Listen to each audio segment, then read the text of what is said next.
नमस्कार दोस्तों, हम लेकर आ चुके हैं आप लोगों के लिए 20 मिनट में 50 ताज़ा और बड़ी खबरें बताएंगे। दोस्तों आखिरकार कैसे जो है यहाँ पर हूती विद्रोहियों ने शिप को बनाया अपना निशाना।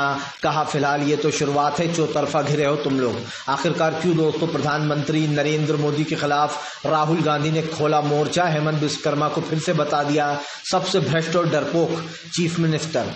आखिरकार क्यों दोस्तों राहुल गांधी की भारत जोड़ो यात्रा पर पुलिस को लाठीचार्ज करना पड़ गया महंगा। विपक्ष बोला बीजेपी डर रही है राहुल गांधी से। क्यों आखिरकार ममता बनर्जी ने चौतरफा बीजेपी को घेर लिया सभी धर्म के लोगों को एक साथ लाकर।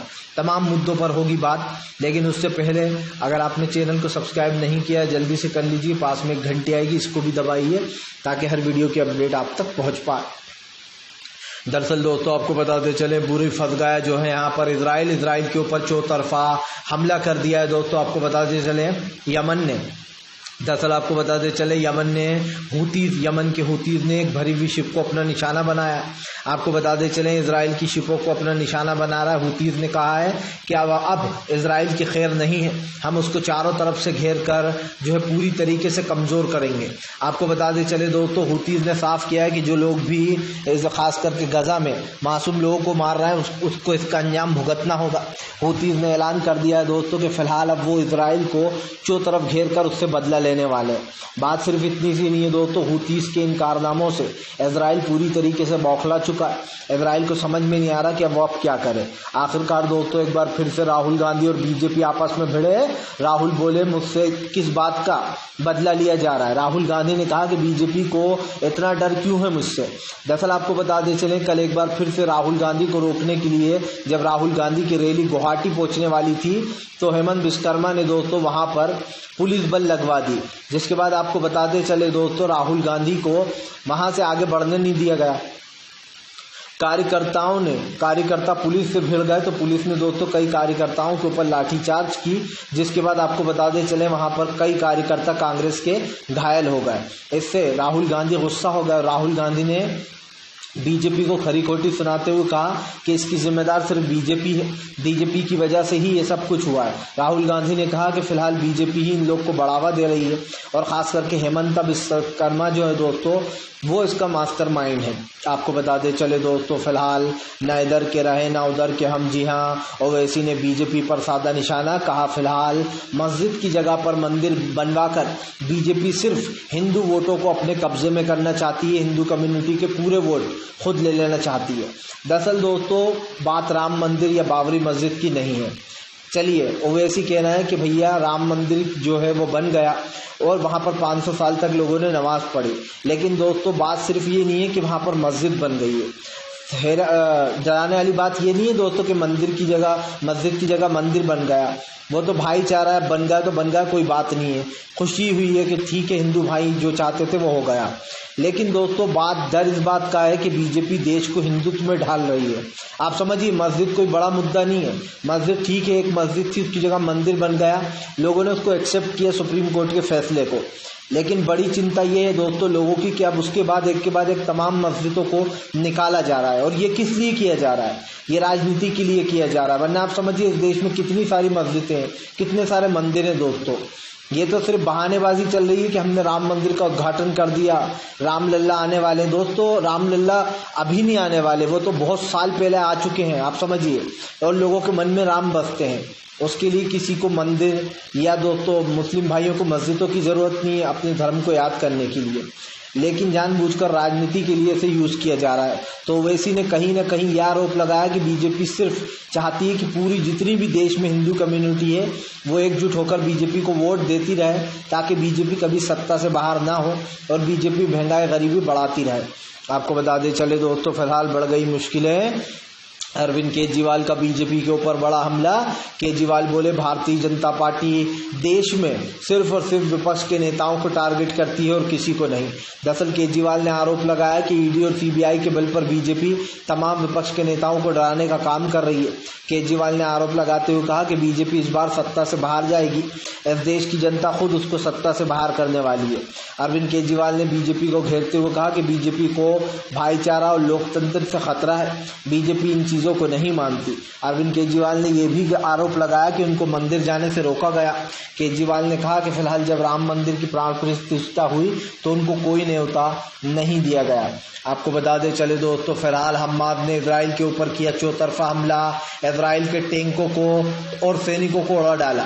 दरअसल आपको बता दें चले दोस्तों, हमाद ने फिर से इजराइल के सैनिकों को अपने निशाने पर ले लिया।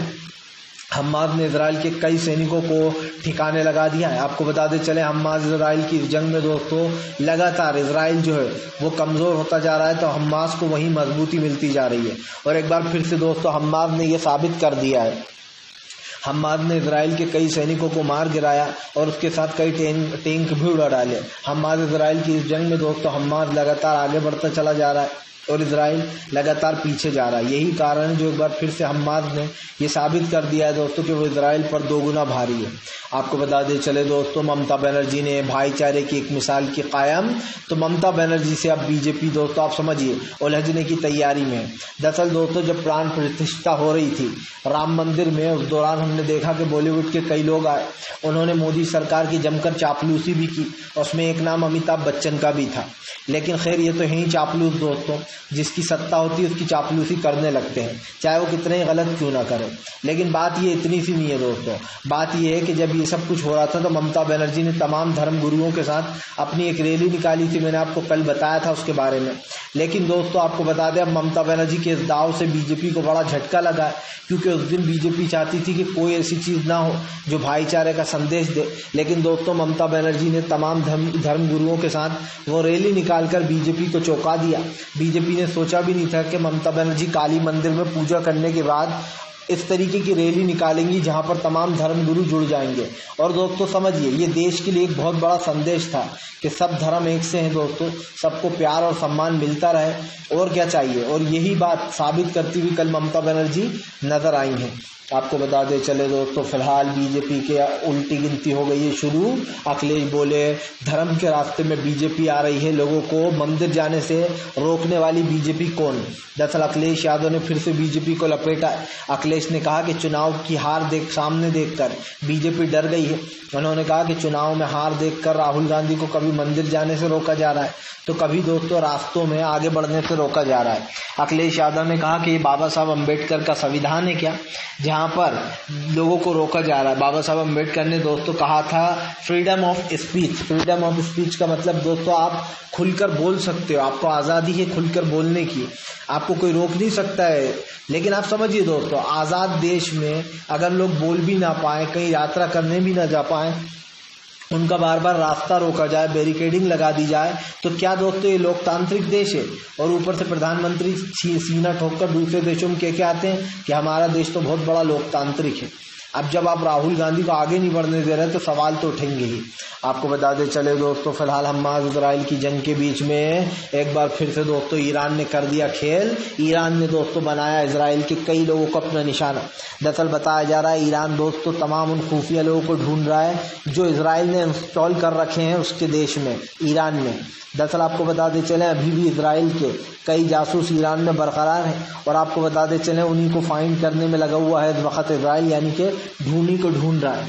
आपको बताते चलें दोस्तों, इजराइल के कई खुफिया मोसाद के जितने भी एजेंट हैं उन लोगों को ढूंढने का काम ईरान कर रहा है। ईरान ने खुली चेतावनी दी है कि वह आने वाले समय में जो सीरिया में हमले किए हैं इजराइल ने, वो उसका बदला लेगा। ईरान ने चेतावनी देते हुए कहा कि आप तैयार रहे इजराइल, क्योंकि बहुत जल्दी वो इस चीज़ का बदला ज़रूर लेने लेगा। क्योंकि जाहिर सी बात है दोस्तों, इस बदले का सबसे बड़ा कारण समझ रहे हैं आप, इस बदले का कारण ये भी है कि यहाँ पर हमने एक चीज़ को ऑब्जर्व किया है, वो ये दोस्तों कि फ़िलहाल खुली चेतावनी दी गई थी कि भैया अगर तुमने ऐसा कुछ भी किया तो फ़िलहाल इसका अंजाम अच्छा नहीं होगा। और इसीलिए दोस्तों अब ईरान को खुली चेतावनी दे दी गई है, इजराइल को खुली चेतावनी ईरान की तरफ से कि बहुत जल्दी वो उसके कई लोगों को ध्वस्त करेगा दोस्तों। और ये एक रिवेंज की तरह भी देखा जा रहा है। आपको बताते चले दोस्तों, फिलहाल देश में गरीबी, बेरोजगारी और महंगाई जैसे मुद्दों को हटाकर बीजेपी धर्म को ला रही बीच में। जी हाँ, एक बार फिर से दोस्तों भड़क गए फारूक अब्दुल्ला ने बीजेपी को लपेटा। दरअसल आपको बताते चले फारूक अब्दुल्ला ने बीजेपी को लपेटते हुए कहा कि बीजेपी कभी नेहरू की बुराई करती है तो कभी दोस्तों हिंदुत्व पर वोट मांगती है। उन्होंने कहा कि देश के लिए बहुत ख़तरनाक चीज़ें हैं ये।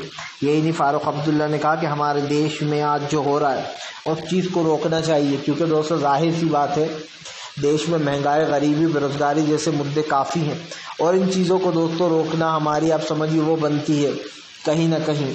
और इस चीज़ को रोकने के लिए फारूक अब्दुल्ला ने सारी चीज़ें बोली। फारूक अब्दुल्ला ने कहा कि फ़िलहाल देश के हालात बिगड़े हुए हैं। जाहिर सी बात है दोस्तों, महंगाई, गरीबी, बेरोज़गारी जैसे मुद्दों ने देश की कमर तोड़ने का काम किया है और आज आप और हम देख रहे हैं दोस्तों कि देश में क्या चल रहा है।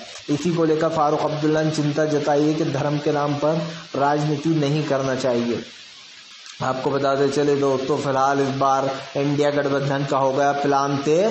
300 सीट पर दोस्तों कांग्रेस जमाई अपना दावा। दरअसल दोस्तों आपको बताते चले पूरा मामला 400 सीटों का, लेकिन लोकसभा में आने के लिए कांग्रेस का फोकस 300 सीटों पर जा रहा है। कांग्रेस ने सोच लिया है कि उसको कहाँ किसको चुनाव में उतारना है, क्योंकि जैसे कि मैंने पहले भी कहा था कि लोकसभा का चुनाव काफ़ी अलग होता है दोस्तों, और ऐसे में लोकसभा के चुनाव को लेकर ये सारी रणनीति बनाई गई है। लेकिन सबसे बड़ा यहाँ पर एक चीज़ जो हमें देखने को मिली है वो ये कि अब 300 सीट पर कांग्रेस की नज़र है। आपको बता दें चले दोस्तों, ईवीएम पर मचा घमासान।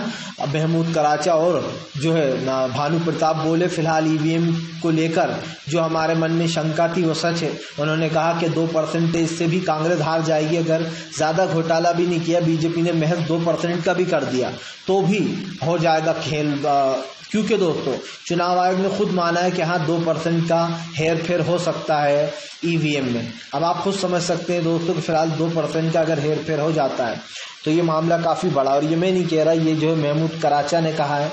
उनका कहना है कि फिलहाल चुनाव आयोग के भी वरिष्ठ अधिकारी ये कह चुके हैं कि हाँ 2% तक तो हो सकता है उसमें खेल। लेकिन दोस्तों सबसे बड़ी बात ये है कि ईवीएम से कोई भी चुनाव नहीं चाहता, आम जनता से लेकर तो अफसर तक दोस्तों। लेकिन बीजेपी क्यों कराना चाहती है ईवीएम से ही चुनाव, क्यों सरकार कराना चाहती है, ये सबसे बड़ा सवाल है। और आने वाले समय में ये सवाल कहीं ना कहीं ख़त्म होने वाला है। लेकिन साफ सी बात है, इन तमाम मुद्दों को लेकर दोस्तों जो चीज़ें हो रही हैं उस पर कहीं ना कहीं जो है यहाँ पर सरकार का पूरा फोकस दिखाई दे रहा है। आपको बता दें चले दोस्तों, फिलहाल हमास इजराइल की जंग के बीच में अब क्या करने जा रहा है दोस्तों, आपको बताते चले इजराइल ने फिलिस्तीनियों को कब्जे में लेना शुरू कर दिया। दरअसल आपको बताते चले दोस्तों, बताया जा रहा है इजराइल ने फिलिस्तीनी लोगों को जो है यहाँ पर एक तरीके से किडनैप करना शुरू कर दिया है, उठाना और उन्हें जेल में डालना। इसी को लेकर काफ़ी बवाल मचा हुआ है। लोग कह रहे हैं कि फिलहाल गजा के लोगों को मारने के बाद अब नेतन्याहू इजराइल के लोगों को परेशान करने में लग गया। सीधी सी बात यह कि इजराइल में जो हो रहा है उस चीज़ को भुलाया नहीं जा सकता, लेकिन इजराइल में जो चर्चाएं चल रही हैं दोस्तों वो भी एक बड़ी चर्चा और मुद्दा बन चुका है। इसलिए इजराइल के इस मैटर को जल्दी सुलझाना होगा। आपको बताते चले दोस्तों, फिलहाल राहुल गांधी के सपोर्ट में उतरे संजय रावत बोले बीजेपी डरती है। आपको बताते चले राहुल गांधी के समर्थन में आ गए हैं संजय रावत का कहना है कि बीजेपी राहुल गांधी से डरती है। यही नहीं, संजय रावत ने आरोप लगाया है कि बीजेपी राहुल गांधी पे खास करके हेमंत विश्वकर्मा को लगा दिया। बीजेपी ने पीछे पहले राहुल गांधी को धमकाया, फिर उनके ऊपर FIR दर्ज की, फिर ये कहा गया कि राहुल गांधी मंदिर में नहीं जा सकते, और उसके बाद राहुल गांधी को गुवाहाटी जाने से रोका। लेकिन राहुल गांधी भी दोस्तों रुकने वाले नहीं हैं। उन्होंने भी बता दिया है हेमंत विश्वकर्मा को कि वो उससे नहीं डरते। आपको बता दें चले दोस्तों, फिलहाल राम मंदिर के उपलक्ष्य में और पाकिस्तान ने दोस्तों अपना बयान किया जारी। पाकिस्तान ने बता दिया निंदनीय। दरअसल आपको बता दें चले, बाबरी मस्जिद की जगह राम मंदिर बनने पर पाकिस्तान ने अपनी जो वो है एक बयान जारी किया है। उसने आपको बता दें चले बयान जारी करते हुए लिखा है कि 1992 में बाबरी मस्जिद को ढहा दिया गया था। उन्होंने कहा कि फिलहाल चरमपंथियों की एक भीड़ ने 6 दिसंबर 1992 को सदियों पुरानी मस्जिद गिरा दी थी। ये निंदनीय है कि भारत की शीर्ष न्यायालय ने सिर्फ इस मंदिर कार्य के लिए जिम्मेदार लोगों को न सिर्फ दोस्तों बरी कर दिया था, बल्कि वहां पर मस्जिद की जगह मंदिर बनाने की भी परमिशन दे दी गई, अनुमति दे दी गई। पाकिस्तान अयोध्या में बाबरी मस्जिद ढहाकर वहां राम मंदिर के निर्माण और प्राण प्रतिष्ठा की निंदा करता है। उन्होंने कहा कि हम इसकी निंदा करते हैं कि न सिर्फ उन लोगों को बरी कर दिया जिन्होंने मस्जिद गिराई थी दोस्तों, बल्कि वहां पर मस्जिद बनाने की जगह मंदिर की अनुमति भी दे दी। अगर आप मुझसे पूछें दोस्तों तो मुझे मस्जिद की जगह मंदिर बनने का लोगों को इतना दुख नहीं है जितना इस बात का दुख है कि उन तमाम लोगों को दोस्तों बरी कर दिया गया था जिन लोगों ने मस्जिद गिराई थी। और दोस्तों ये फैसला जो अदालत का था ये बहुत ही सच में निंदनीय है। क्यों है कि किसी ने दोस्तों किसी के धर्म स्थल को गिरा दिया और आपने उन सबको बरी कर दिया। इस पर कहीं ना कहीं सवाल उठ रहा है, बहुत सारे लोगों के मन में ये सवाल है। हम नहीं कह रहे हैं ये सवाल, लेकिन ये सवाल पाकिस्तान से तो आया ही है, लेकिन हमारे देश में भी कई ऐसे लोग हैं जो कहते हैं कि भैया इसमें लाल कृष्ण आडवाणी का हाथ था और उनके साथ साथ जितने भी लोग थे बाबरी को गिराने की साजिश में, उन सबको बरी कर दिया गया था। आपको बता दें चले दोस्तों, फिलहाल एक बार फिर से जो है यहाँ पर दोस्तों हमास इजराइल की जंग के बीच में अमेरिका को इजराइल ने दी चेतावनी। दरअसल आपको बता दें चले, इजराइल लगातार कह रहा है कि वो अमेरिका की किसी बात को नहीं मानेगा। इजराइल ने फिर से एक बार ये बोल दिया है कि अमेरिका चाहता है कि हम गजा को हासिल कर एक फ़लस्तीनी राज्य बना दें, लेकिन ऐसा नहीं होने वाला। उसका कहना है कि गजा पर वही कब्जा मतलब पूरा नियंत्रण उनका ही रहेगा जब गजा उनके कंट्रोल में आ जाएगा। तो आपको बता दें चले दोस्तों, लगातार गजा में हो रहे हमलों से अब कई लोग भड़क गए, क्योंकि अब तक बहुत 25,000 से ज़्यादा लोगों की मौतें हो चुकी हैं और ये आंकड़ा लगातार बढ़ता चला जा रहा है। इस आंकड़े को रोकने के लिए बहुत ज़रूरी हो गया दोस्तों कि इस जंग को रुकवाया जाए, लेकिन नेतन्याहू ने दोस्तों सारी हदें पार कर रखी हैं और ये बहुत ही गलत बात है। मासूम लोग मारे जा रहे हैं इस जंग में दोस्तों, किसी का क्या जा रहा है आप समझिए। आपको बता दें चले दोस्तों, फिलहाल एक बार फिर से जो यहाँ पर मच गया घमासान। जी हाँ, राहुल गांधी के समर्थन में मल्लिकार्जुन खड़गे ने बीजेपी को लपेटा, बीजेपी को बता दिया डरपोक।